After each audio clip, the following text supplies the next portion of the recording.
Okay.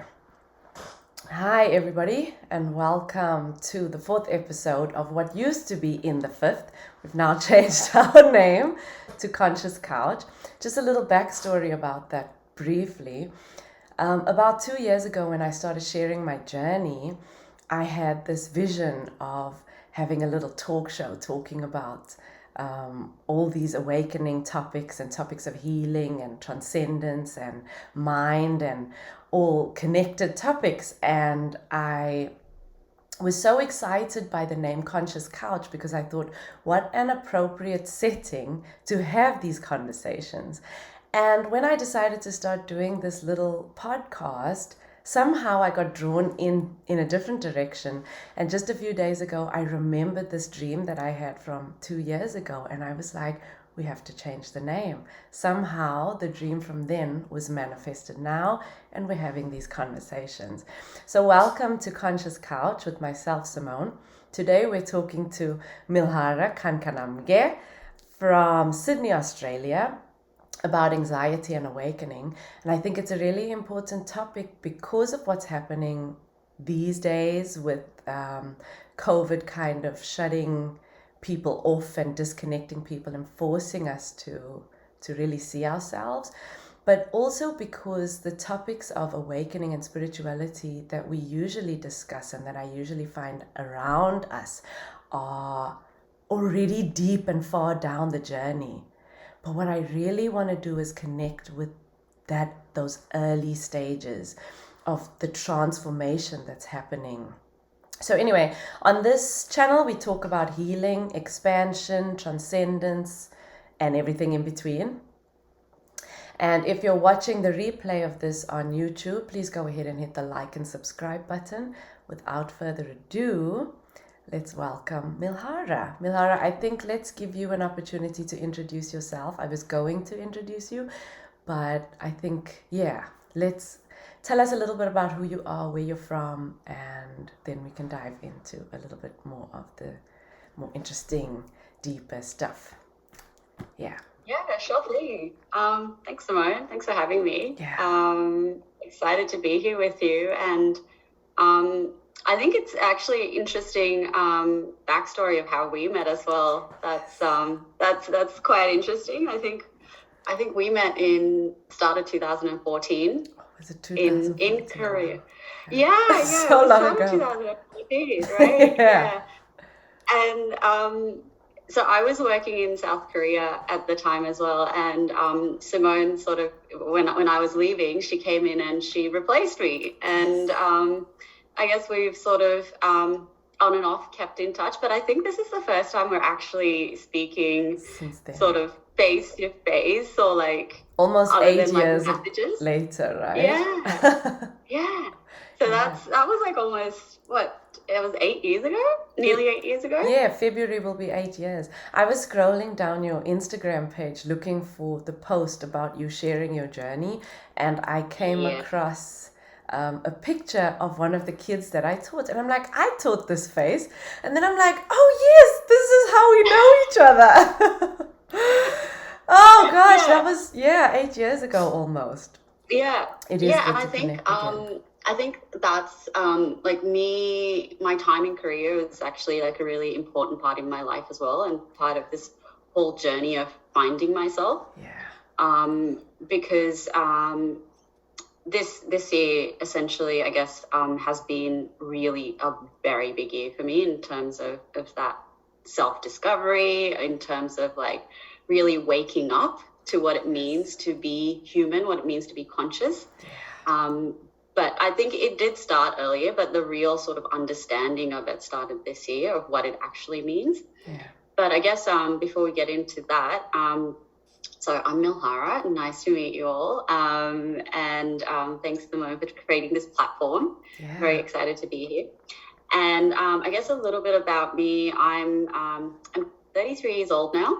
I don't feel 33, but it feels like it's actually an interesting sort of age group to be in. And I think you're so right to say that there are a lot of people sort of coming to realizations around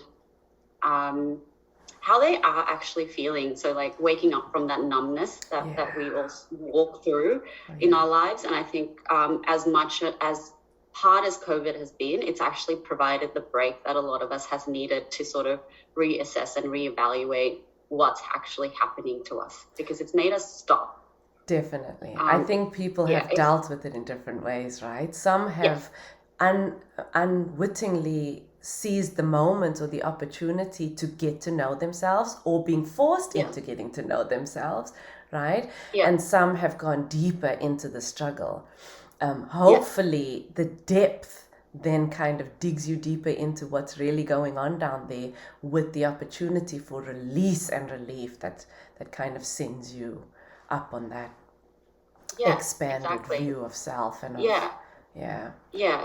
So when you sort of met me, I was essentially just I finished uni and having spent about 5 years doing my undergraduate degrees, and then I sort of just wanted to leave to, I don't know, just see the world, get to know myself a little bit more. And then I ended up teaching in South Korea for 2 years, which was an amazing experience.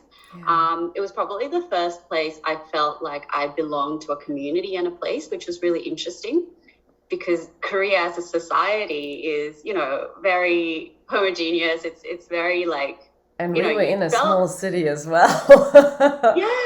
But it was just like it was a really, I know, I found it to be a very warm place, because I had a lot of expat community around me, and they were all very diverse.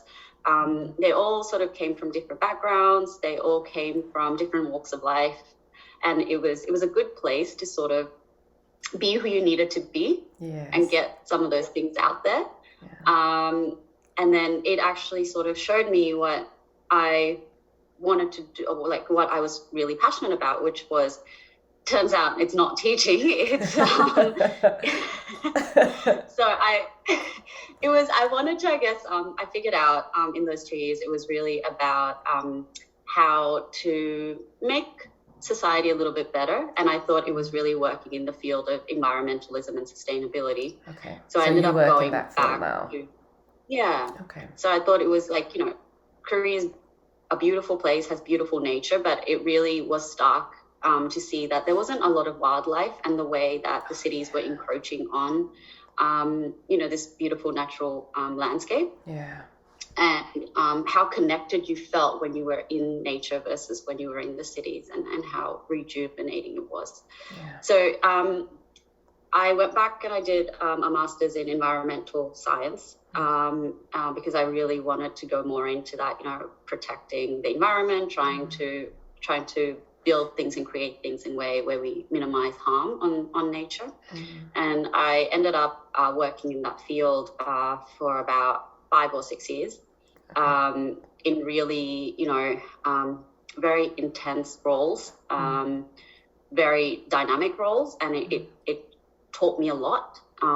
It gave me a lot of financial stability as well doing those roles, and it gave me a lot of opportunities to be a leader. And I had really great mentors who pushed me and who taught me a lot. But in doing those roles, I burnt myself out quite heavily. So like the role, like I was easily working like, you know, 10, 12-hour days, 5-6 days a week, easily. When do you live? It burnt me when out. do you meet yourself, right? During those busy days. 100%. And I mean, I definitely was extremely successful in it. I climbed the ladder very quickly, because a lot of factors, but it definitely felt like at that stage I had really good people around me who supported me to do that. And also I now realize that I was using it as a tool to numb myself from a lot of the things I was feeling. So I was going through like a very intense and dramatic relationship for about 4 years as well. And coming out of that, I actually was using my work as a way of distracting myself from that pain. That's what we tend to do, right?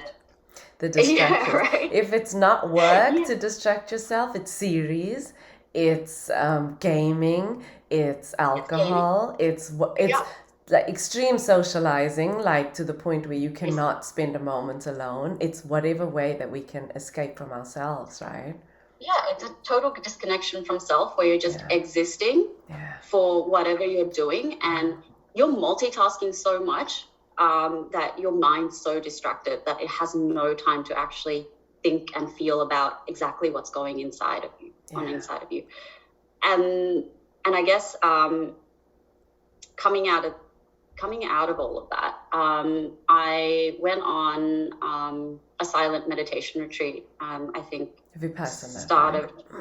Vipassana, Vipassana retreat here in Sydney at the start of 2019. How did you find that? How did you come across that? Because many people don't know about Vipassana or what it is, or even that it exists, right?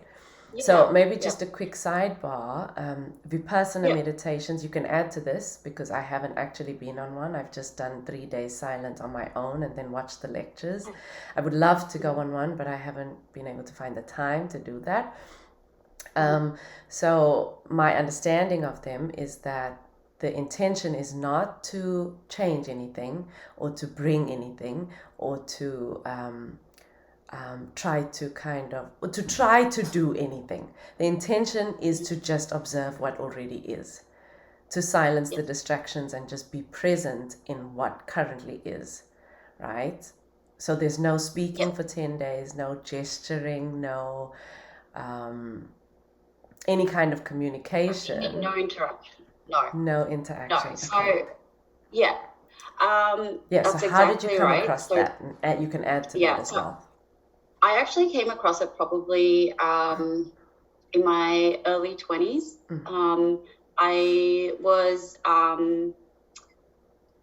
I was going, it was actually one of my beauticians, the lady that I go to get my eyebrows done. Yeah.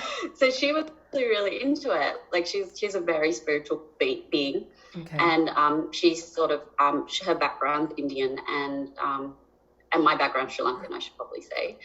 But, and that's important, right? That's part of the journey I've been on, is that connection to community and my roots and everything. And she basically told me about it in my early 20s. And she was like, when you feel ready, you should definitely go do it. And she was amazing. I mean, I haven't seen her in a number of years, but she has this glow and aura and sort of this grounding to her. Wow. That's very special, and you can feel it the moment you walk into a room. And even back then, not having any of this sort of awareness of things, you definitely felt the shift in the energy when you were still around her. Yeah. So she told me about it. She told me about, it's free, and I think that's the most important thing, is that it's a donation-based system. So, and then she's like, when you're ready, just go and do it. It probably took me about 5 or 6 years after having that conversation to actually go and do a retreat, because a part of me was very afraid of it. 10 days sitting, not doing anything, stuck in my head. Yes. Right? And it's hard, right? Because it's just you and yourself. That's it. You're just developing a relationship with yourself. And it is a Buddhist-based practice, but it is not religious. It's a secular practice. I think that's really important, because right now in our society, Buddhism is seen as a religion, but really Buddhism is a philosophy and a way of living. Yeah. And to me, I'm not a religious person at all. I pretty much at the age of 6 said I'm an atheist. Oh, did that change? We're going to get into that. It has changed, actually. It's changed because to me, it really, right now, it just doesn't matter, about religion. It's more around a connection to a bigger force that exists, and a universal love that's within everything. Yeah, we'll come to that. But we should come back to that. But yeah, so that was probably the start of my journey, is doing a Vipassana course. And it was the first time where I remember there was this moment around day 8 of it. And I was walking around and I was like, oh, this is what it actually means to be in the moment. And I was walking around barefoot on gravel and just feeling the floor. one foot at a time. And I'm like, oh my God, this connection, my body is connected to the earth, and I am part of the earth. Wow. Like it was that realization. And in that moment, I actually realized the meaning of a tattoo I got when I was 19. Yeah. So I got this tattoo, and I didn't know why I got it. It was a tree that was wilting, and I got it because I found these trees to be very beautiful. Like, they were just beautiful willow trees, but the tree was wilting, and I was like, and everyone was like really confused, like, why are you getting a tree that's wilting? And I was like, I think it's beautiful, like death and rebirth and everything is just connected. Yeah. But it was in that moment that I actually realized, hey, there's a deeper meaning to why I got this tattoo that I didn't myself realize, which is impermanence. That everything in the universe, everything in our lives, everything that is us is forever changing. And that is the truth. Yeah. That is the underlying principle of everything, is this impermanence. Yes. So I think it's really interesting where you're saying, you know, like, you had this dream 2 years ago and it's manifesting now. Yes. It's like we do these things and we only actually realize the meaning of these things like later on down the track. Yeah. So here we are having a conversation in the conscious couch, you know? Yeah, exactly. That whole idea of impermanence was something that really struck for me as well a few years ago. But it came in a little different, in a different kind of way. I had some out-of-body experiences, and then I realized that there is something that continues after the physical, because I had experienced myself outside of the physical. And in that moment, there was this appreciation and this love for the process of death. It was like death doesn't have to be this end, this awful thing. And then through that process, it was learning to die every day in my life, learning to die to the moment before, learning to die to the expectations of what's to come, learning to die to the person that I have been, to the person that I'm becoming, and allowing that process of death to just happen in every moment.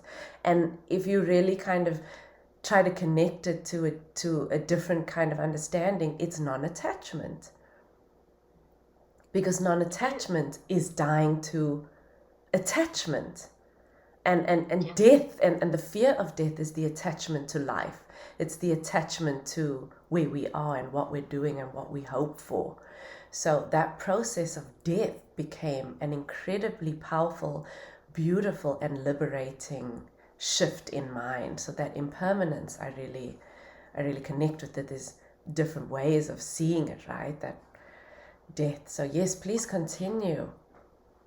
No, that's amazing, Simone. I didn't realize where that's where it came from for you. Like, and I'm only recently, like I would say in the last couple of weeks, just really like not at a logical level, but in like that really conscious level, that experiential level, trying to grapple with that of, you know, how do we actually surrender and let go moment to moment? Oh, yeah. How do we actually realize the person we were 1 second ago, not just on a conscious level is different, but on a physiological level, will never be that again. Yeah. And this moment is the end of that moment, and the next moment, and the next moment, and the next moment. And it's such a complex thing to understand and grapple with, and the depth of it is just it's so profound, and the way you're speaking about it, I was getting goosebumps. My hairs were like, I'm like, she's speaking from a real place of lived experience on this, like. But that's why we're having these conversations, right? To bring in those experiences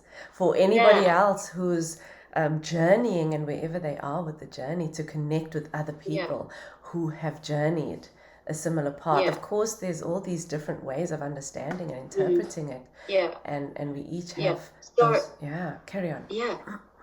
So I think I'll just fast forward a little bit to last year when COVID happened, and I was, I finally like managed to let go of that relationship I was in. It was very like it really like took a massive emotional toll on me, to the point like it changed me in a negative way. it made me doubt myself a lot.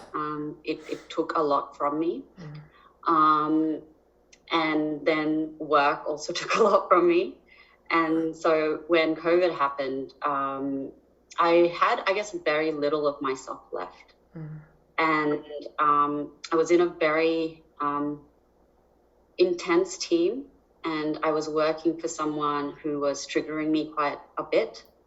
And I had been dealing with social anxiety most of my life, I would say. But this really like brought on a lot of anxiety and depression, to the point that I was breaking down. Like, I was crying, I was hyperventilating before work. Something I really enjoy doing is, say, like, presenting and public speaking, but I would be like, my heart would be racing. It would be like the physical symptoms of a fight or flight response. And I hadn't experienced anything like that in the workplace in ever. The workplace was actually a very safe space for me. So it was very confronting for me in lockdown. I moved back in with my parents during that time too, and that was challenging in itself. I was working really long hours. It just felt like there was nothing going on, and I completely broke down. And I think what really helped me, like, I broke down, I took some time to myself. I went into a place called the Blue Mountains here, which is like very spiritual.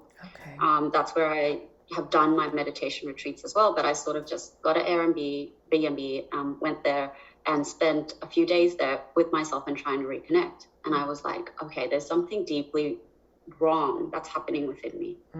And it comes from not having space for myself. You can only do it for so long, right? Eventually your body and your mind and your heart are like, hey, we're here, please listen. But I was like, I don't think I have the tools and the support to do this on my own. And I think that was a really important acknowledgement for me. So the first thing I did when I got back to Sydney was I found a really great psychologist that I've been working with since then. So since last September, I've been seeing her. And I was, especially when I started getting more into the spiritual stuff, I was like, I don't think she's going to understand what I was getting into. But then I was like, but she's the one that actually encouraged me to develop a really strong mindfulness practice. Because that's like the first thing that you let go when you're going through these traumatic events is, your meditation or because it's hard to stay with your those tools. Emotions, right? It's so hard to stay with those uncomfortable feelings. But she was just the one that's like, even if you can do like 5-10 minutes here or there, even if you're just noticing when you're eating, just like the sensations of the food or the taste or the texture or just the sunlight, like something that grounds you in that moment, notice that. And I think I was very lucky to have found someone like that brings the psychology and the science along with like the mindfulness practice into how she practices as a therapist. And it, as someone who has done an undergraduate degree in psychology, it blew me away. Like the way that she practices and the way that she approaches this, it's amazing. So working with her, it really like reduced this anxiety that I had. And it was like, I guess one thing that we don't talk about is when we talk about anxiety, we think about anxiety as something, that cripples people where they can't actually get out of bed or they're stuck at home watching TV. But that's not, that is one component of anxiety. But there is this component of anxiety that's called high functioning anxiety. And that's sort of what I had, where on the outside, it looks like, you're doing great. You have, a really successful career. You have all these friends, you're going out. But at the end of the day, I would come home and I'm completely drained. There's a lot of critical things about like, you're not good enough, why are you doing this? You'll never be successful. Like, and that type of inner critic is really, really strong in that anxiety. No matter what kind of anxiety that you have, that's the thing that cripples you, is that underlying self-doubt, self-hate, talk like about unworthiness of being. And that's sort of the key principles that I've been working with to actually get to a place of what does it actually mean to love myself? What does it mean to show compassion, forgiveness, and acceptance of who I really am? And getting back in touch with what does my inner child actually want? Oh, yeah. So, I mean, you hear so much about this inner child. Who is this inner child? Where did she go? Who is this inner child? There's so And many layers. You can't even connect with that layers, inner self, right? Yeah. Gosh. Because I think like what we go about, like I personally, and I'm not going to speak for anyone else, had gone around all my life repressing the needs of my inner child, like that like desire for love, desire for acceptance. Like I just wasn't listening to her. And I had this moment, and this is probably that moment that led to this awakening that I sort of had earlier this year. It was 4th of January. I was on a camping trip, and maybe I should have asked you before I start talking about this, but I actually did some psychedelics for the first time in my life. And what did you do? It was the thing that brought me this awakening was MDMA. Okay, I really want to have a separate episode about I think we should do that. Psychedelics but yes, please share the experience. And that was the first time I ever did it in my life, and it was the most incredible about 6 hours of my life where I felt this like warm pool of love that was like coursing within me, and I was just like, I was that love, and that love was me. And everything in the universe flowed from that. And I was like, oh my God, this is what it actually means to live and be human. This is my true self. And this is what love really is. I mean, what is the thing that we've been calling love all these years? I've had the experience of that universal love as well. No, and I actually realized I didn't know what love was. Yeah. I was like, this is actually the first time I'm feeling what love was. And it was a deep sense of sadness that had taken me at that time 32 years to realize that that was what love is and what love was, and that's what it was to love myself.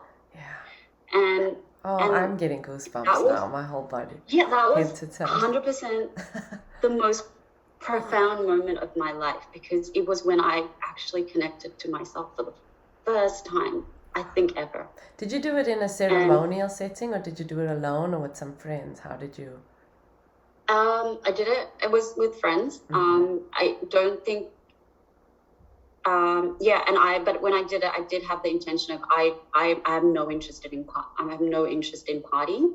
I had actually read about and heard about how MDMA has been used in therapeutic settings to deal with trauma. And I did at that time understand I had a lot of childhood trauma as well, with moving countries, sort of feeling very outside of the box when I came to Australia, for a period of time in my life, being separated from my father, having abandonment issues around that. Also, my relationship with my mum has been quite traumatic as well for both of us, because of a lot of sort of anxiety and depression on her part and mine, and sort of all these competing factors, that there was a lot of, trauma that I was working through. So I was like, okay, I want to actually try and, instead of like going out and partying, I want to see what it's like when I make a conscious decision to bring it into myself. Oh, yeah.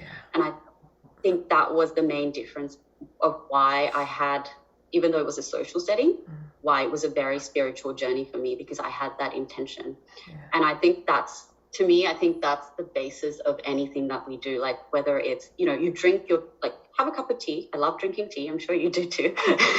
But it's with the intention that you drink that tea, right? If you drink something, if you're just drinking it while you're working, that's not going to have anything. But if you actually sit with the intention of, I'm going to have this cup of tea and I'm going to relax, it's actually going to relax you because you're doing it with that intention. Yeah. So I think that that's the same for anything, right? Like any kind of like therapeutic drugs, therapeutic treatments, you have to have that intention. Well, that's also why the placebo effect works, right? Is because you think Right. you're taking something that's helping Yeah. you, but it's the intention that this thing is helping you that it actually helps. That the mind is a really powerful tool. Yeah. And I would, sorry, just might be a bit noisy. That's so okay. I might mute it if it gets too noisy. But I guess the thing is that I would probably say don't take my experience as something to be replicated. I think I was very lucky, and I wouldn't necessarily say to anyone to do any of these things. I think I was very lucky, and I think anything that involves psychedelics you need to do with like a very, very mindful way and in a very therapeutic setting. Like I wouldn't say go and do these things, and I think I want to make that very clear. Like, there's retreat centers and places all over the world that are with people who are trained to do it with the intention of healing, not with the intention of kind of in a party setting or whatever. But there are places that use different like ayahuasca is one of them that's become really popular these days, and I would personally love to do an ayahuasca retreat sometime, but again, place, time, opportunity, when the time is right. But it would definitely be with somebody who's trained to journey with whoever they're taking. Exactly. And I think that's a really important lesson that I've been learning is slowing down and just not rushing into things and just letting things be. Like put the intention out there, but be slow with it. Like don't feel like you need to rush into anything. And I think for me personally, doing this work, and I think it's part of my personality as well, which I'm trying to like slow down, is like you want to do these things now, right? You're like, when is it? I'm the same way. Can we move on to the next thing? Okay, this is wonderful, but there's so much more awesomeness around the next corner. Can we get to that awesomeness? Yeah, I've had a few of those moments where I find myself kind of running down the road and I'm like, hey, did you forget about presence and dying to the moment? Like, the wonderful glory of life is in this moment. Stop and smell the flowers and just feel what does it feel like for air to touch your skin? What does it actually feel like when the sun touches your skin or penetrates through your clothing, or like you mentioned with your feet on the ground? Slow down and notice where you are and absorb the glory of this moment.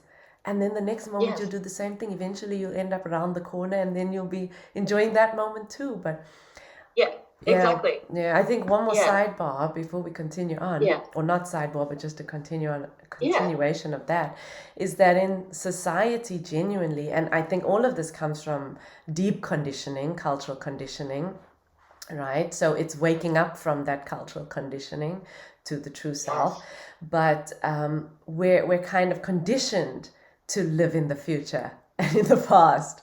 You know, the anxiety is kind of like, what's coming next, or the excitement, what's coming next, or just, and then the depression is what's already past, and how do we let go of living in that past moment and kind of bringing ourselves in. We're also conditioned into wanting more, that there is something more that we need from our lives. We must be ambitious, we must achieve, we must grow, we must always have something accumulating, we must be able to show people that we have this is what I've done with my life, you know? So it's this unconditioning is stripping away the need to have this show and just connecting. Well, I think that's actually a great introduction onto the next part of my story. Which is after I had this, I was like, this is actually the most important thing to me, is like finding out how to have this love within myself on a permanent basis. how to have this connection to myself on a permanent basis. So I was like, okay, let's figure out what I can take control of at the moment to make that happen. I was like, what I can do is I can actually leave a job that's making me deeply unhappy.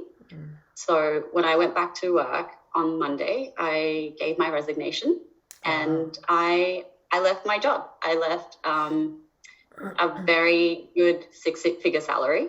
Wow. I left a very good career pathway, and I'm the happiest I was, like, at that point that I made that decision. I felt so liberated. A lot of people in my life didn't understand the decision that I took. Some did, some didn't. My parents were obviously very nervous. They're like, why are you walking away from this? But then at the same time, I think they were just like, they saw a change in me as well. And I think they saw that I needed to do this myself.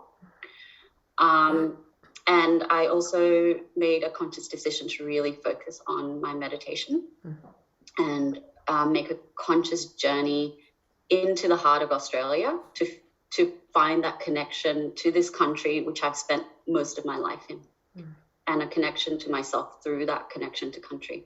Wow. And so I rented a van for about 4 weeks, and I went around outback Australia. That is and phenomenal.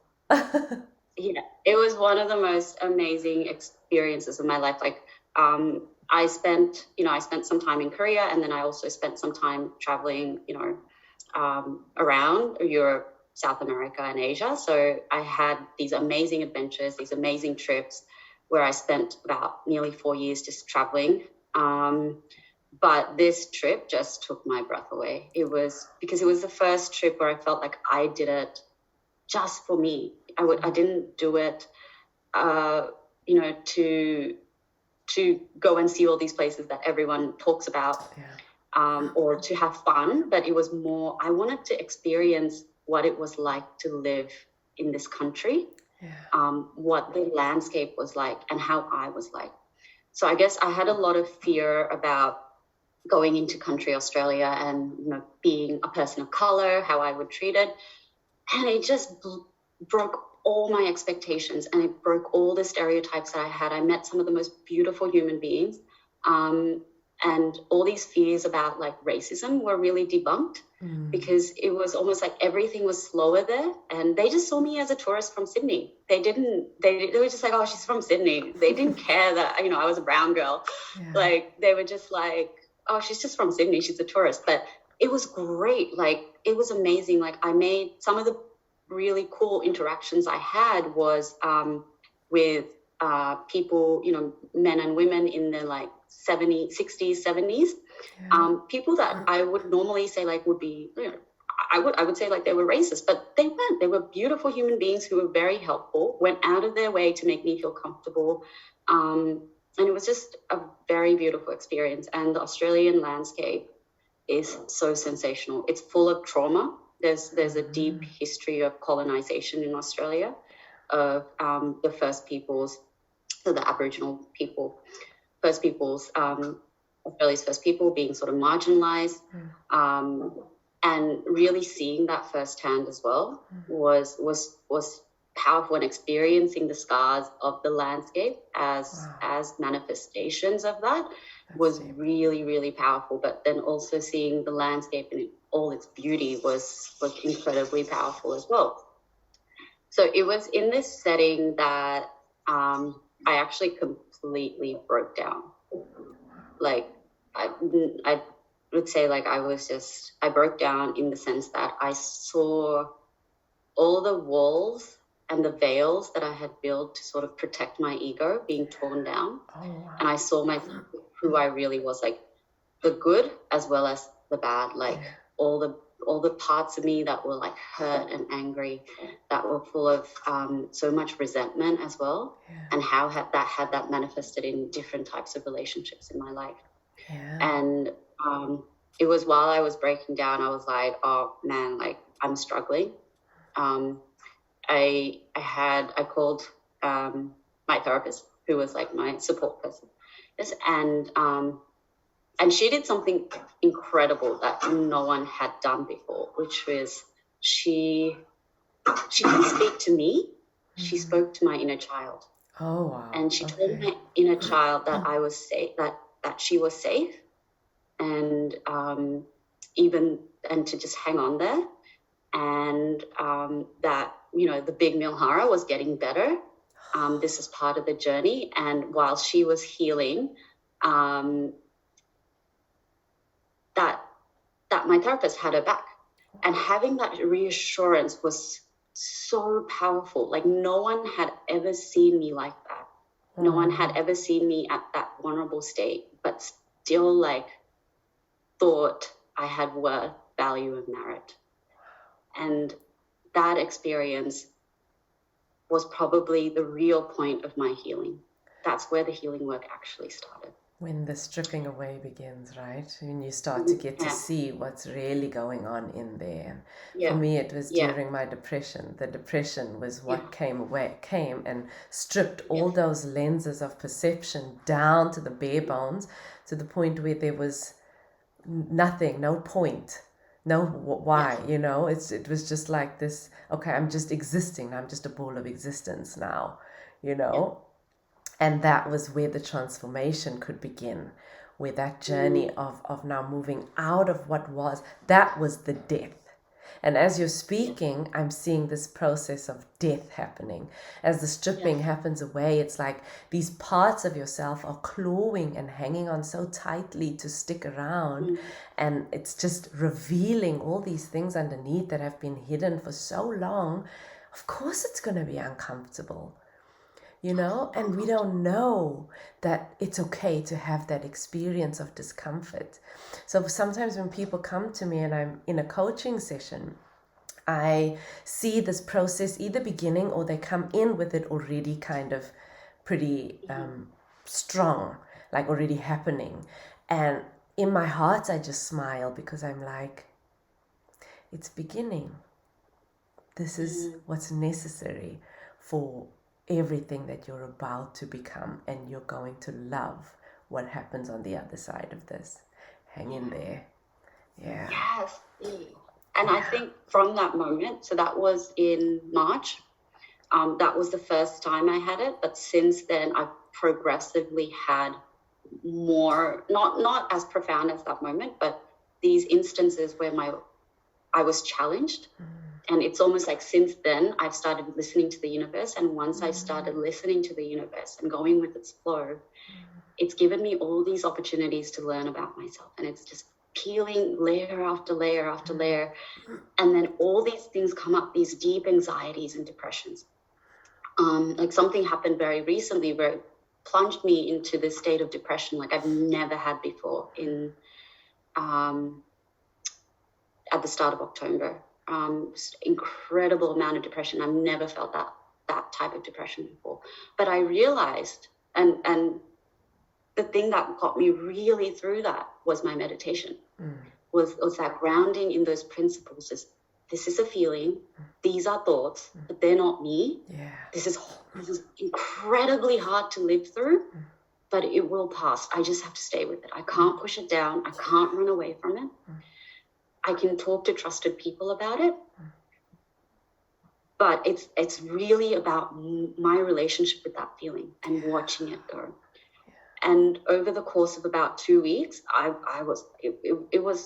never felt like that in my life, but it was just staying with those feelings, just actually getting to the other side of it. I just realized, okay, I'm at a place of actually balance and understanding now. And for the first time in about 10 months, I see a bit of like the clearing. I see this work actually manifesting, and I see not so much it ending. Like this is like a lifetime thing. Like it's once you start this connection, it's never ending. But I'm just like, okay, I think I'm getting to a place of balance, to a place of stability where I guess I went from someone that had repressed and held everything in, and all those anxieties and depressions like manifesting as that, and to this really open person who was like happy and like, would say anything to anyone, to now actually getting to this middle ground of how do I have boundaries? How do I actually protect myself as well as being a really open and genuine and vulnerable human being? Yeah. And through this journey, I just actually realized I didn't have a lot of boundaries. Yeah. Like I actually didn't know what boundaries were. Like I didn't have boundaries. I let people in. I let people disrespect me. Particularly in my romantic relationships. I didn't know how to set boundaries. I didn't know how to have space for myself and space for my partners. I didn't have a lot of respect for myself within relationships. And I think that's a cultural thing as well, where women are expected to give and give and give, for example. Yeah. And watching my mum as well in that, self-sacrificing role, that's what I thought was like a relationship was all about. Yeah. Actually relearning that and coming across people who taught me it's okay to have boundaries, it's okay to have space for yourself, and more importantly, it's really okay to respect your body and like your needs before anyone else's. And they were really, really powerful lessons to learn and observe other people teaching me, because I think if I wasn't in this journey and I came across those experiences, I would have interpreted them in a completely different way. Yeah. And again, it comes down to the perspective that you bring. As opposed to saying no because I'm trying to kind of close myself in, rather saying no because I'm sharing myself in the way that feels best for me. Yes. So instead of it being like this barrier, it's an act of love. It's an act of love. Yeah. It's an act of care. Yeah. And it's an actual act of support if you know how to observe it and watch it. Yeah. And that's been a really powerful lesson to learn. Yeah. And I'll tell you this story though. It was about how I learned compassion, like what it actually means to be compassionate. When I came back from traveling around the outback, I did another 10-day meditation retreat. Another one. So that was my second one. Wow. But when I went there, they were actually short on service. So the way that Vipassana works is it's all volunteer based. Okay. So once you've done a 10-day course, you have the option to go and serve and help others to do their 10-day course. So whether you want to cook or whether you want to donate your time to maintaining the centers, you can do it that way, right? It's really about creating this community that can support each other. I wondered about that. Thanks for sharing, actually. Yeah, it's a really great thing about it. And so when I went there, they were short on people to actually cook. So I was like, okay, I've actually wanted to start volunteering and giving back. So maybe this is an opportunity for me to do it. So I said, okay, I won't sit for the course, but I'll serve instead.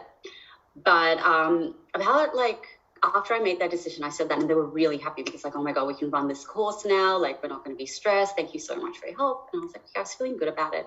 But then this inner critic started in my head. I was like, why would you do that? Why would you give up your needs to help someone else? Wow, yeah. And then I had all this resentment come up about, oh, you should take it back. You should go tell them you can't do it anymore and you want to go and sit the course. So all these things are coming up. So I went and spoke to the head instructor, and I was like to her, hey, maybe I do need to, I do want to sit it because I'm going through all these things. And she looked at me and she's like, no, I think you need to serve. Based on our earlier conversation, it feels like this is something you need to do. And I was like, oh, okay. But then she's like, if there's an opportunity, we'll see if we can create a day or two for you to go and sit to a day or two doing the full Vipassana thing. Yeah. I was like, okay, let's see if we can do that. And then, but there was still a lot of resentment and self-hatred and all these negative things that were inside me. And then I think it was day 2 or day 3. And I mean, these are intense programs, right? So you basically meditate from 4 a.m. till about 8 p.m. With with like breaks in between, obviously, like for breakfast, lunch, and dinner, and then there's like a talk at the end of the day. But it's a lot of meditation. It's about 8 hours of seated meditation. 8 hours of 8, 9 seated. I thought that it was like you do like a morning sitting, an afternoon, and an evening sitting, and then in between you kind of like doing walking meditations and stuff. So it's 2 hours in the morning, and then you have a break, and then it's like another 2.5 hours in late morning, lunch, and then another like three and a bit hours, and then dinner, and then it's like 4 hours. So it's crazy. Okay, I did not know that. Yeah, it's a lot of sitting. But the days just go by, and the food's amazing, and you just a lot of things come up. How can they not? You have so much time to observe yourself. Yeah. So I on the second day or the third day, I just got the most intense stomach pain. Like, it was intense. I started seeing like these black and white patterns, like my field of vision was getting blurry, and it was just coming from my stomach, this intense pain. And I was chopping some carrots or something, and I'm like, I have to go lie down. Like, I can't function. Like, it was a headache, it was pain, my whole body was shaking. And I went to my room. So everyone gets their own sort of space, their own room, and you sometimes share bathrooms and stuff, but you definitely get your own space, whether you're serving or whether you're a student sitting a course. And I just lied down, and I just started crying, and this pain started manifesting like out of me. I think I actually ended up taking a Panadol, 2 Panadols, paracetamol. And that didn't help. That didn't numb the pain at all. It was clearly like a psychosomatic thing that was coming out of me. I was thinking mind-body connection stuff. Yeah. Yeah, 100%. Because I was so open at that time as well, and it was like this violent thing that was being expelled from me. And after that, and I think the pain was so intense, and I went to sleep, and I woke up like an hour later, and I just cried, and I was like, in that moment, I understood what it was to actually give unconditionally. And I was like, this is what it actually means to be a mother, like to give unconditionally. And that was the point when I started developing so much compassion for my mom, and that journey of forgiveness between me and my mom started. Forgiving myself as well as forgiving her. Like, our relationship with our parents are some of the most significant relationships, but also some of the most difficult relationships. But what I've learned in my journey is, for me to heal, I actually had to work with healing relationships with my family as well. Yeah. Before you go into your relationships with your family, I want to share a little about my experience with that physical pain that came up. When I was doing my little 3-day silent thing alone, the days were wonderful. I felt good and healthy, and I did a little bit of yoga as well at the time, which I know they don't really suggest you do. Encourage, yeah. So I did a bit of yoga in the day, but at night when I would go to bed, I was up maybe 4 times each night, having to go to the toilet. And then between that, I had this pain in my chest and in my back, and this heaviness, it was so terrible. I had night sweats. My bed was completely wet just from sweating the whole night. And I could not understand, why am I getting so sick at night, but I'm completely fine in the day? And I realized that it was the mind-body connection thing. This is the body's way of physically letting go of the stuff that I'd been holding on to, that's stuck in your tissue and in your cells, all that density from when you're a child, right? Because, I mean, if you think about stress, it manifests in bumps and lumps in your body and tension in your neck, and physically, mental stuff manifests in your body. So imagine all the things from way back when that we have never worked out and never let go of, that's stored in your body. And it wants to come out now because you're slowing down, because you're giving it an opportunity to release physically, mentally and emotionally. So yeah, please continue on with your relationship, or the shifting relationship with your mom. Yeah. Yeah. I'm just going to agree with you though, that sweating thing. Oh my God, I've been experiencing it. Like I've never sweated like this in my life, but it's just, it comes out of you. Like I wake up in the middle of the night and I'm just drenched. I'm like, what is this? Like, why is this happening? And I'm like, why do I have to change my sheets like 3 times a week? Because your body needs to let the stuff go. It's a good thing. Even I'm doing like an actual food detox now, right? But I'm realizing the strong connection between the release using food and the release of from the spiritual side, because both of them are releasing density and toxicity and stuff that we've been holding in the body forever.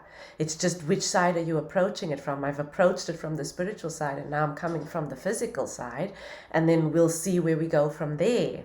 But yeah, the body needs to let go, and it's very interesting to see how that happens on a physical level. I'll talk about, I guess, my relationship with my parents quickly, my family. With my dad, I've always felt till this year like quite estranged from him, even though like since about the age of 8, my parents, myself and my brother have lived together as a nuclear family. That initial separation from him when I was about 3 really, so I was separated from my dad from when I was about 3.5, 4 till about 8.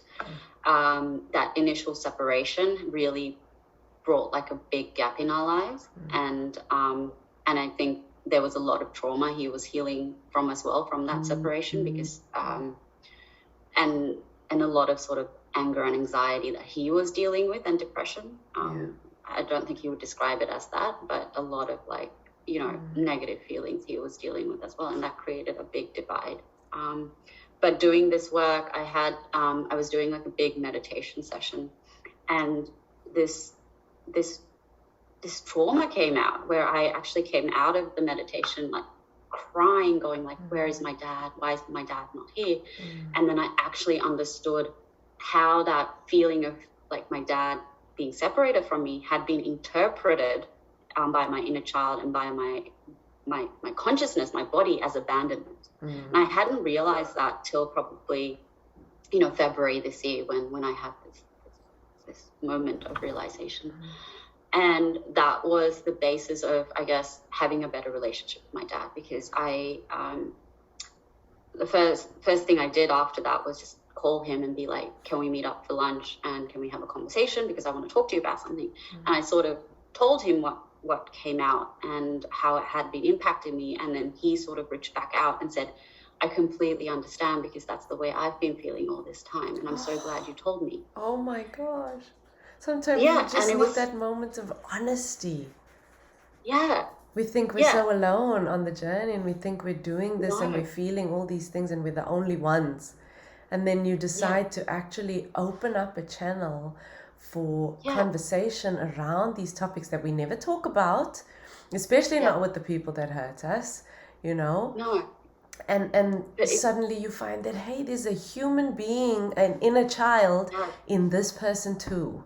And that's really interesting you say that, because now I'm not just seeing like people, I'm actually seeing people and their inner child. So when I sort of look at you, I'm not just seeing Simone, but I'm seeing little Simone, you know, just sitting there with you on your lap. Like I just visualize that like unintentionally now, and it's actually changed my perspective of how I view people, not as just walking bags of meat, but I'm just like, there's consciousness, there's a manifestation of the universe, there's feelings within this being, and it's a beautiful being of light. And there's all these layers from their history and their experiences that created what's being presented right now. Hey, there's a past to this presentation. There's a history to this presentation. 100%. So that was a really powerful moment for me. And since then, my dad and I have gotten so close, to the point like he's like one of my most trusted people in my life. Like we talk to each other all the time. I tell him my problems, he tells me his problems, and it's just like I've never felt so close and so loved by my father. Like I actually feel like I have a father for the first time. Hello, puppy. He's nagging to come up, so it's the first time he's popping up in one of these. This is Junie. Hi, Junie. Hello, baby. So, and I guess it's been a little bit more difficult with my mum because there's a lot more complexity on how our traumas have manifested, and it's intergenerational trauma as well. Like her mother's trauma has been passed on to her, then it's been passed on to me. So it's been a lot more work and complexity trying to untangle it. And as you work on that, you're releasing it for future generations. Can we just highlight this very powerful moment right now, is that the healing that you do on yourself releases generations of trauma. It stops it at you. Breaking the cycle. Yeah. And I think that's a whole topic on itself, like that breaking that intergenerational trauma. Yeah. But it's taken me and my mum about 8 months to sort of work through all of that and really get to a place where we can both have a conversation where we hear each other. But we did recently have that conversation, and it was really, really powerful. And it's actually sort of the last piece of the puzzle where I needed to like get rid of a lot of that self-doubt and that criticality about, oh, I'm actually a bad person. Like, you know, that there's something wrong with me, that, you know, that I'm not worthwhile, I'm not good enough. But having that conversation with her and seeing myself from her perspective and seeing our shared trauma from her perspective, and then her being able to see it from my perspective, actually released us from those ties. Wow. And we both came away from that going like, we want to build a stronger relationship. That's and we want beautiful. to have more of an understanding of each other's needs and boundaries, and how do we work through that. So it got to a place where she said, I actually need to start looking after myself as well. And that was a really big thing. You are the one who like people think our healings, and I've seen this a couple of times, where firstly they run from the trauma, from the trigger and the trauma. So the trigger comes and they're like, oh, I'm trying to heal, I shouldn't be around this trigger. And it's like, no, you don't need to be around the trigger, but listen to the trigger, because the trigger is giving you some information. So don't run from the trigger. You can remove yourself from the situation, of course, but listen to why you need to remove yourself from the situation. Secondly, we want to go around having or trying to change the world around us, make the world a better place around us, trying to change people, trying to get them to be better so that we can have a more peaceful existence. No, change yourself, and other people will see that shift in energy. You know, heal yourself, and other people will be inspired through your journey, and you will just shine your light out, and it will shine on the darkness of other people, which might irritate them first. But definitely irritate them. When and if they're ready, they will use that irritation, that trigger, as an opportunity to get to know themselves eventually. So you just so that's really important note, is that your mom deciding that maybe there is something that I can do for myself as well, is not because it didn't come from nowhere. It came from seeing her child go through this process of healing, and that healing filtering into that relationship. So I think that's such an important thing to note. Yeah, I completely agree with you. And I think that's really important to note, that the more you start to focus on yourself and focus on your needs and fulfilling your wants, and not your wants, but fulfilling your needs and understanding what's happening in your inner world, the more you do that, the more your light will shine. And the more your light will shine, the people who really are open to that, who want to go on that journey with you, will automatically come on that journey with you. It's not something you need to force. It's not something you need to make happen. It will naturally just occur. But one thing I have noticed is the more I sort of changed, and the more I've learned about myself, and the more I've accepted myself, the more I've noticed people and friends who struggle to go on that journey with me. And it's accepting that not everyone is meant to be in your life in the same capacity all the time. and you really start to see who are the people that will come through for you, and who are the people that you might have had in your life for a really long time that are just lost in their own world. And there's nothing wrong with that. It's just where they are at this point in time, and that's perfectly fine. But I think it's also then having a conversation with yourself and being like, how much of that energy am I willing to let into my life and to give to this person for the situation that we're in? And being able to put that distance and potentially walk away from that. Some relationships is, I think, equally important as understanding what relationships to put your energy into. The death again, the allowing the death process again, you know, that when this is also comes, we won't talk deeply about it, but just this also touches on frequency and vibration, is that wherever I am resonating as a person in myself, I'm going to attract more of that around me. So look around you and see that is what's reflecting what you're resonating. The people in your life reflect what you're resonating, where you're resonating. And if there's still lessons to be learned with those people, then maybe they stick around a little longer, even if your resonance changes, or maybe there's something that they need to gain from you shifting your perspective or shifting your experience of reality. And then through that shift, we start to kind of as the frequency changes within ourselves, we notice that it moves away from where we used to be, and the gap gets bigger and bigger, and we have to be okay to allow the death of that relationship too. Because the ones that are in resonance will find us. Yes, right? And you don't have to force anything. It's just, it naturally just occurs. And that's definitely something I'm noticing and learning, because it is sad when you realize those things, like, and you have to grieve it. Like, you have to create space within yourself to sit with that uncomfortableness and grieve it.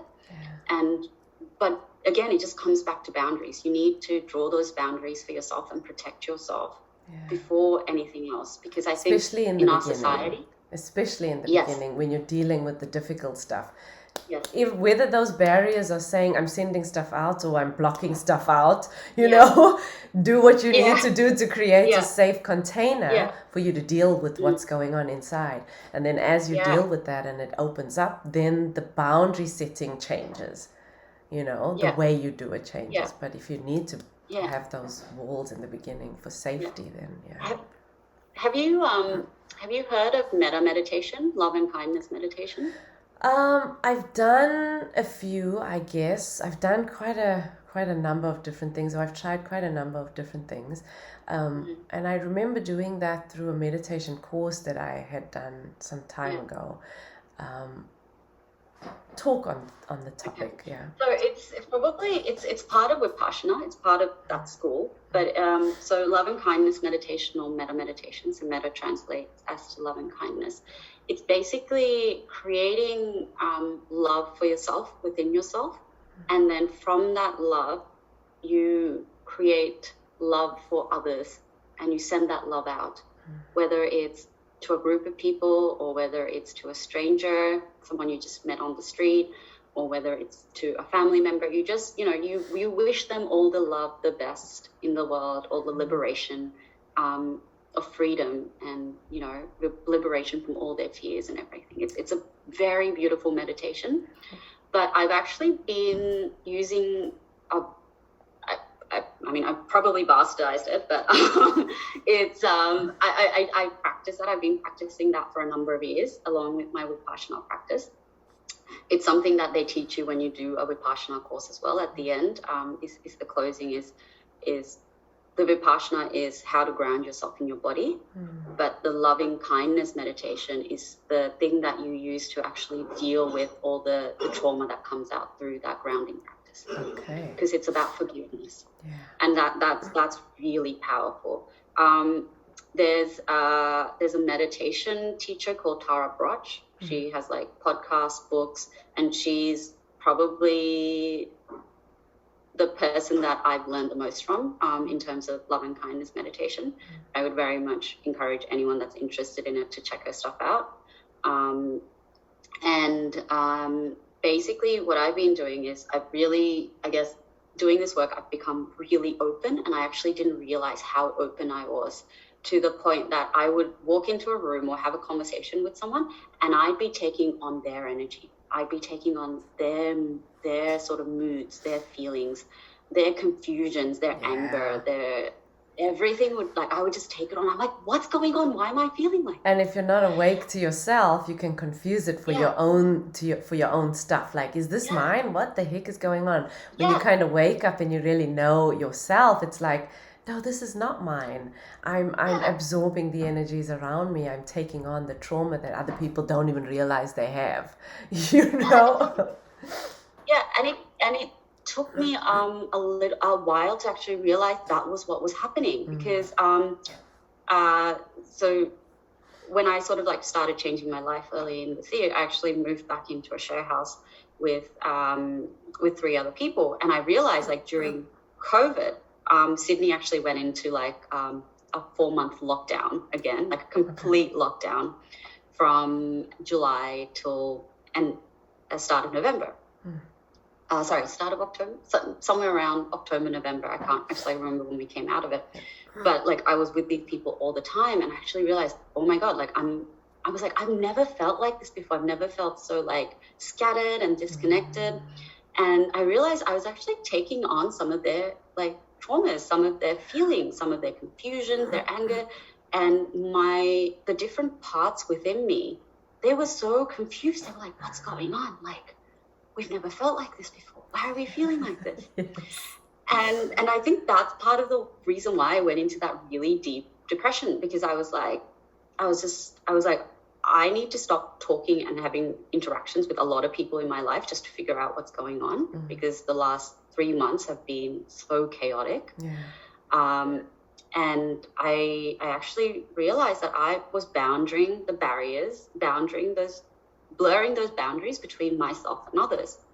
So for the last couple of weeks, I've been developing this self-made meditation where I've been creating like a bubble around me of like loving energy, and just practicing how that bubble expands or contracts, and how I let other people's energy into that bubble, or how I let that energy sort of wash over other people. Has it been helping? Because that... Yes.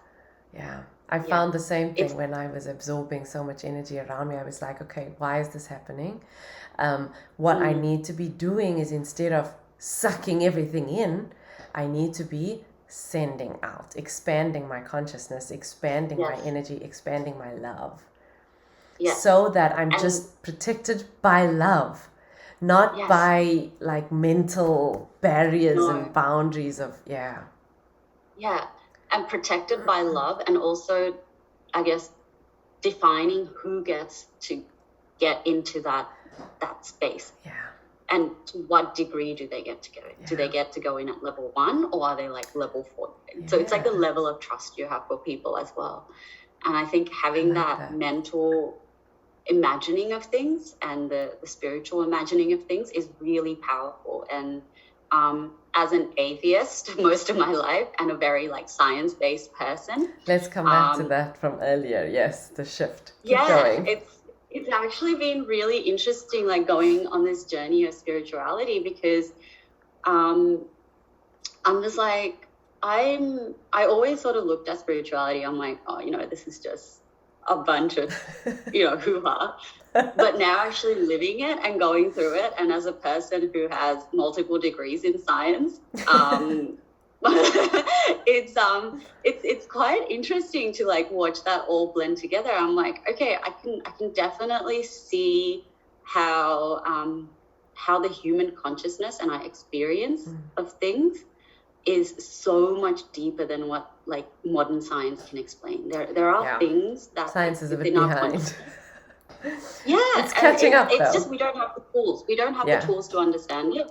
And I think we have the arrogance to say that just because we don't have the tools to understand what's happening, it doesn't exist. It's just like a figment of the imagination. I'm like, the imagination is actually your consciousness trying to tell you something, right? Like if you're daydreaming about something, like that's your mind distracting you, and like understand where that daydream's actually coming from and what it means to you.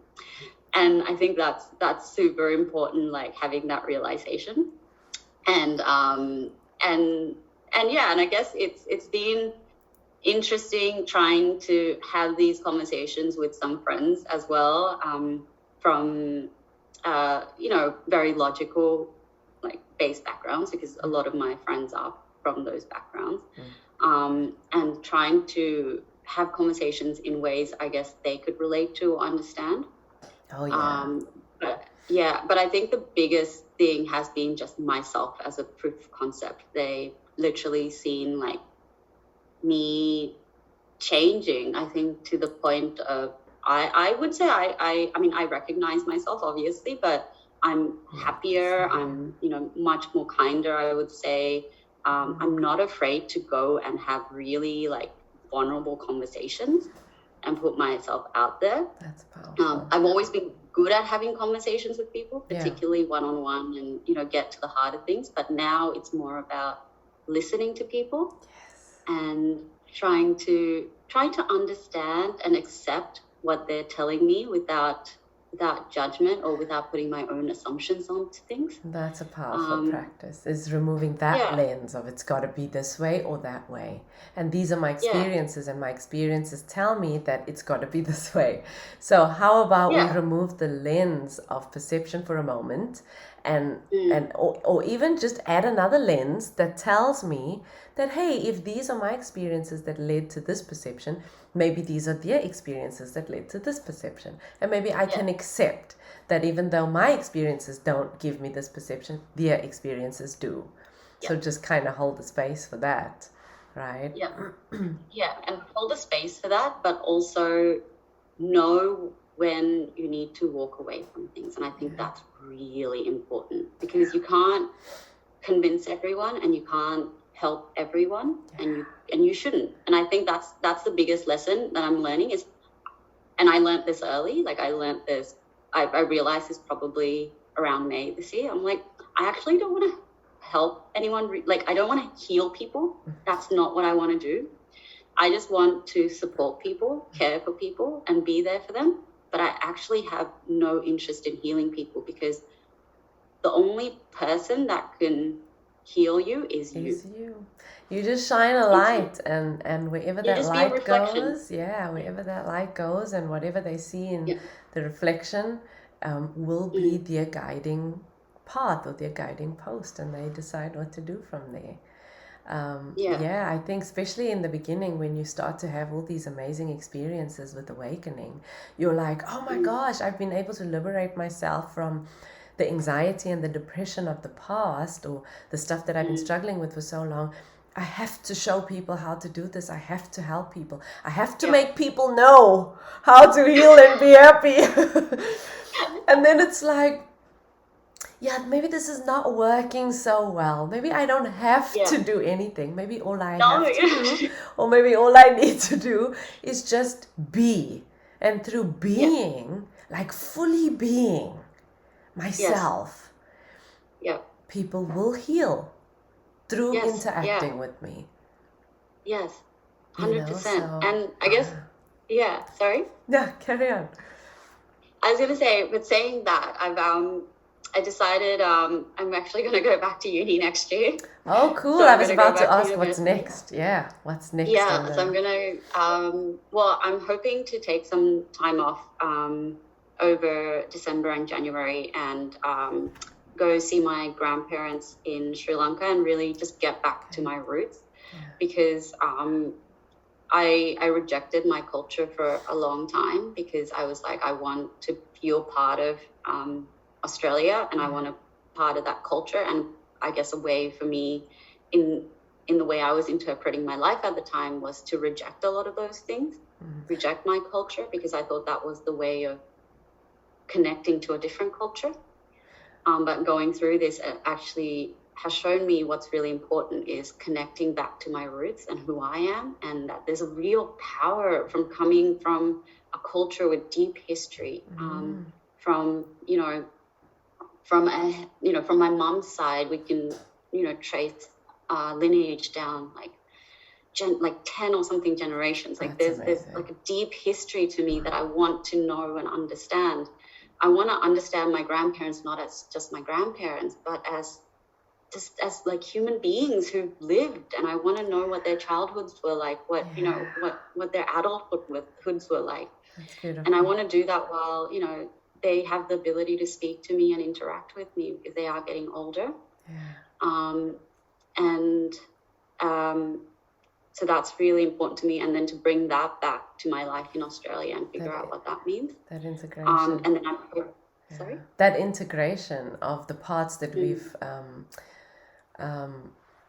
not excluded, but kind of, I forget the word, squashed down, the parts that we've kind of denied of ourselves, and reintegrating those parts into who we are. Yeah.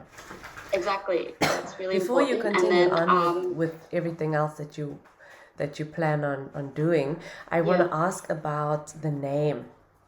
Oh, yes. Yeah, because we're on the topic of reconnecting with that part of yourself. So I think this is a good opportunity to talk about that. So I've known Milhara as Hara.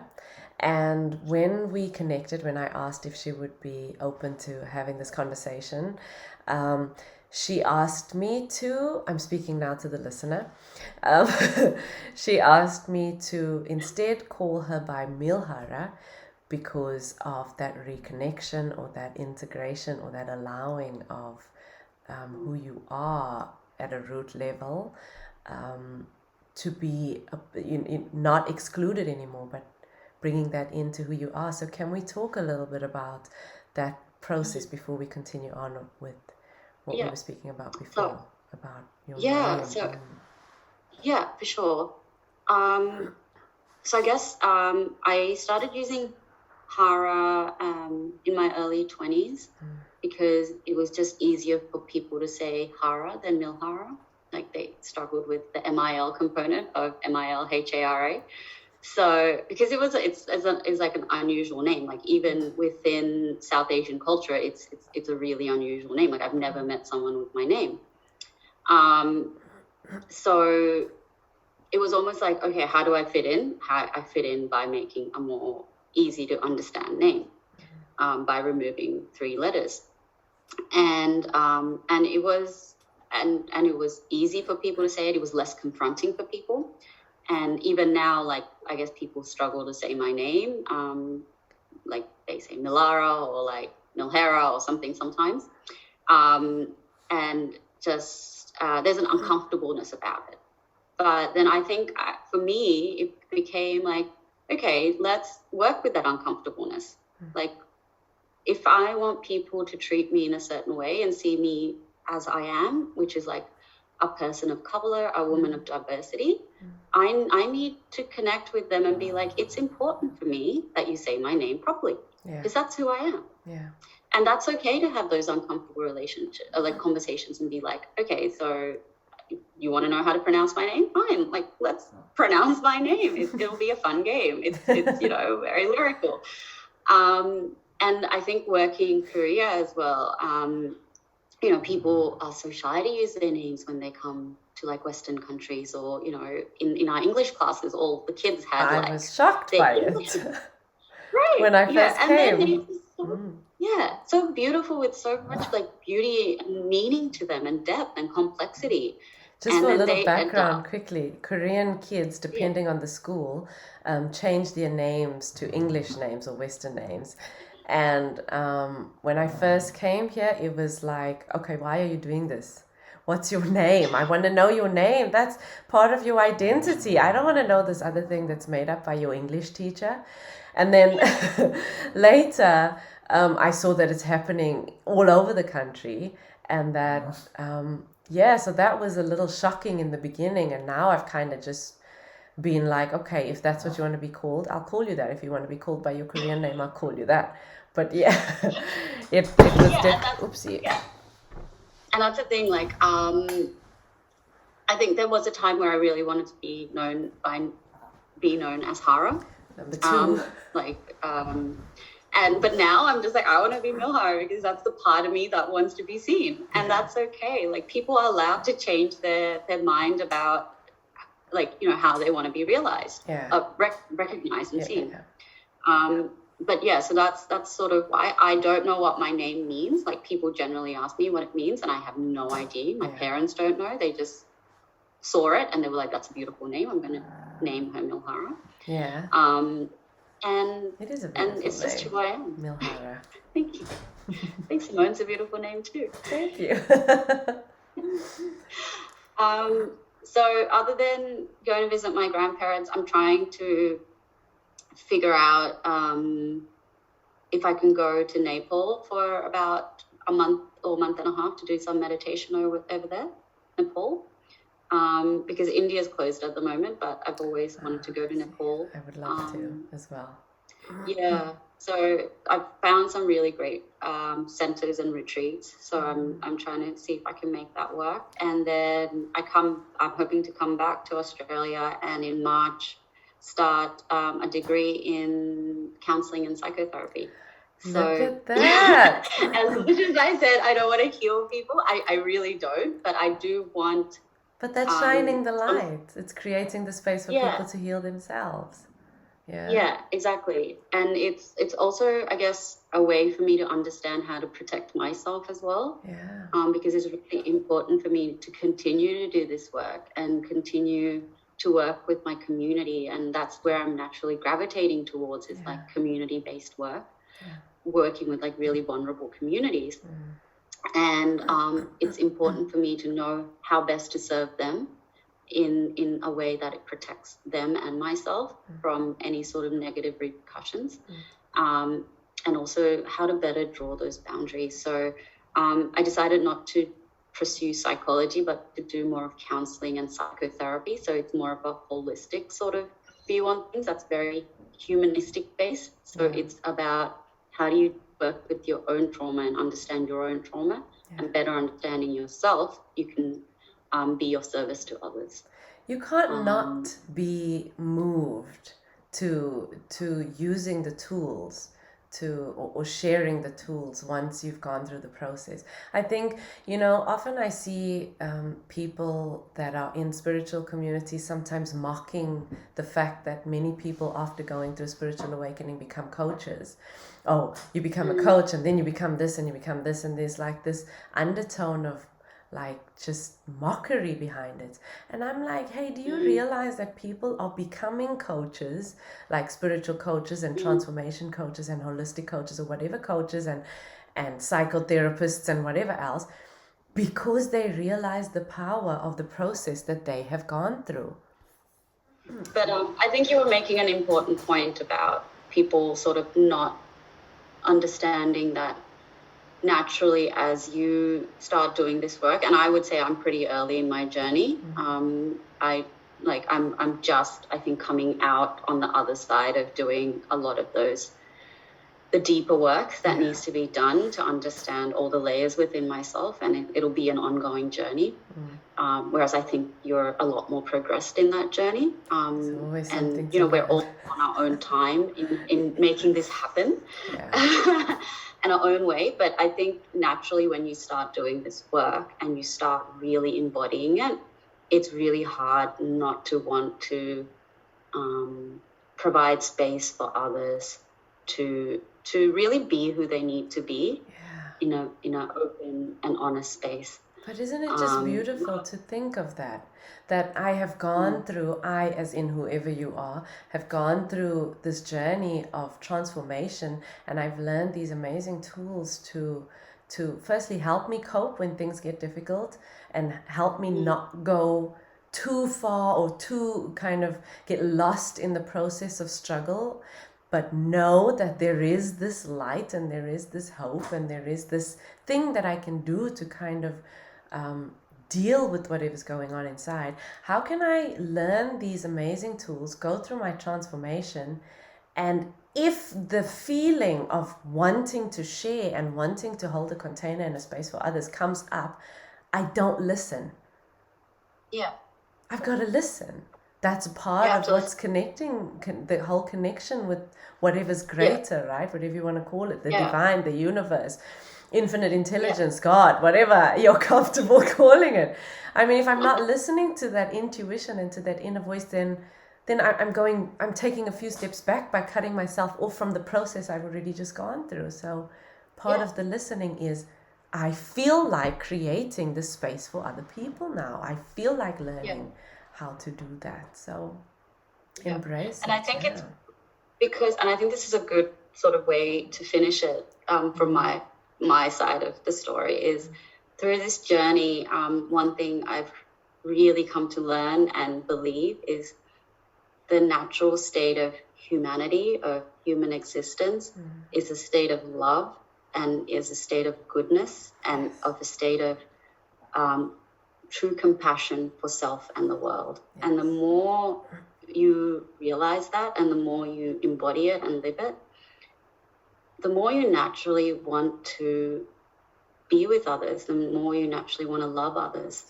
And loving others, you know, when we generally think of loving others, we think about, you know, romantic love or something like that. But really, like, there's a genuine love for every single human, whether you like them or not. I think for me is irrelevant. I can not like people, like, definitely, but I can still hold love in my heart for them. There are people I don't like, but like, I'm going to say that I'm human. Like, there are people I don't like, there are people I like.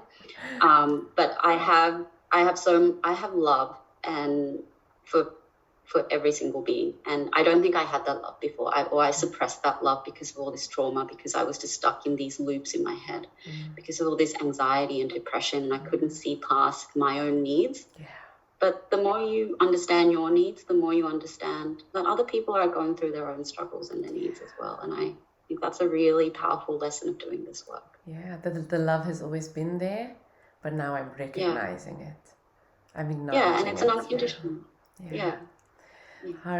Milhara, thank you so much for being with us today. It was such a great chat, and I hope we can do this again sometime soon. Yeah, thank you so much. It's been a pleasure. Yeah, and to all the listeners, thank you so much for joining us today on the 4th episode of The Conscious Couch.